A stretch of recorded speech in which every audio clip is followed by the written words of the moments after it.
देखो, offline coaching और online coaching इन दोनों में बहुत अंतर होता है।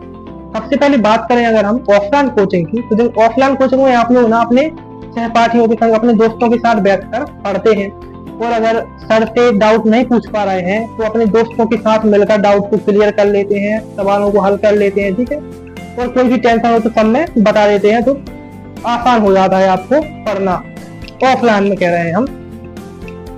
लेकिन ऑफलाइन में और क्या होता है, तो डिस्टर्बेंस ऑफलाइन में ज्यादा हो जाता है। अगर आप पढ़ रहे हैं, अगर आपका दोस्त नहीं पढ़ रहा है तो वो आपको भी नहीं पढ़ने देगा। क्या कहेगा, भाई बाद में पढ़ लेंगे यार, बहुत समय है, ऐसा कर लेंगे वैसा कर लेंगे। तो ठीक है, ये होती है ऑफलाइन में एक दिक्कत। अब अगर बात करें हम ऑनलाइन की, तो ऑनलाइन में आपको भी दिक्कत होगी और सामने पढ़ा रहे टीचर को भी दिक्कत होगी। अब दिक्कत क्या होती है, देखो अगर आपको कोई डाउट आता है तो आप वो कमेंट में बता सकते हैं, ठीक है।